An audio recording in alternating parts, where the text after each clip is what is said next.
বানাবো ইলিশ পাতুরি, কিন্তু কলা গাছের পাতা কোথায় পাবো? কোথাও তো নেই, আমার টবেই আছে। তো টবের গাছ থেকে একটাই পাতা ছিল, বাকিগুলো সেই পাতার মতো ছিল না। এদিকে সাদা সর্ষে, কালো সর্ষে আর পোস্ত ভিজিয়ে রেখেছি। এই দেখো মাছ, আমি খালি ডিমওয়ালা মাছগুলো নিয়েছি, আর এমনি যে পিসগুলো, সেই পিসগুলো আলাদা করে কালো জিরে দিয়ে ঝোল করেছি। এদিকে কলা পাতাটা ভালো করে ধুয়ে তার ময়শ্চারাইজারটা একটু বার করে নিচ্ছি। যে ময়শ্চারাইজার থাকে তার মধ্যে একটু বার করে নিলে কলা পাতাটা নরম হয়ে যায়, না হলে খড়খড় করে। এদিকে শিলনোড়ায় একটু নুন দিলে না, ওই কালো সর্ষে আর সাদা সর্ষের মধ্যে একটু যদি নুন দিয়ে বাটা হয় তাহলে কিন্তু তেতো হয় না। আর দিয়ে দিয়েছি 3টে কাঁচা লঙ্কা। এইভাবে বাটা হলো।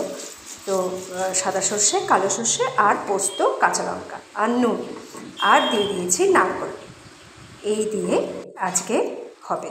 এই দেখো সব একসাথে মিশিয়ে নেবো। এবারে একটু নুন, একটু হলুদ এইসব দিয়ে ভালো করে মাখিয়ে নেবো, একেবারে জমিয়ে মাখিয়ে নেবো। ওর গায়ের সাথে ওর গা ভালো করে লেগে যাবে একেবারে। তারপরে একটু ওর মধ্যে তেল দিয়ে দেবো।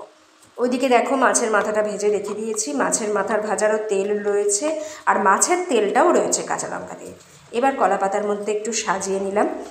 তো এখানে প্রথম একটা মাছ দেবো, তার ওপরে তলায় আগে কিন্তু ওই মশলাটা দিয়ে দিয়েছি, ওপরে আবার দিয়ে দেবো এই মশলাটা, তার উপরে একটা কাঁচা লঙ্কা, তার উপরে সর্ষের তেল দিয়ে দিলাম। এরপরে কলা পাতাটা ভালো করে মুড়িয়ে রেখে দেবো।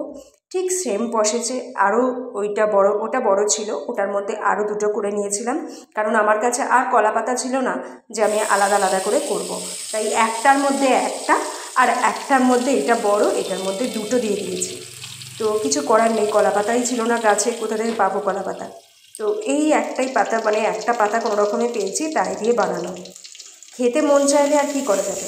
তো আমি প্রথম কি করেছি, প্রথম একটু কিন্তু ভেজে নিয়েছি। প্রথম ভেজে নেওয়ার পর তারপরে কি করব বলো তো, দুদিকটা বেশ ভাজা ভাজা মতো হয়েছে, তখনই বোঝা যাবে যে এটা ভাজাটা হয়েছে। এদিকে জল ফুটিয়ে নিয়েছি, জলের মধ্যে এই ফুটো ফুটো ফুটো ফুটো টাইপের থালা বাটি বসে, মানে তোমাদের যদি তোমার ওই মোমো করার থাকে যে পাত্র, তার মধ্যে করলেও হয়। আমার মোমো করার পাত্র নেই, তাই আমি এটার মধ্যে করেছি।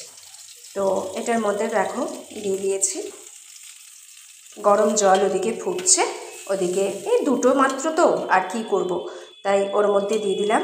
দিয়ে ওটা বেশ ভালো করে ভাপে সিদ্ধ হবে, গরম জলের ওই ভাপটার মধ্যে সিদ্ধ হবে।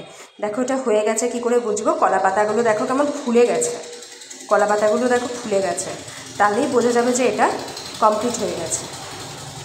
এই দেখো দুর্ধর্ষ স্বাদের ইলিশ পাতুরি রেডি।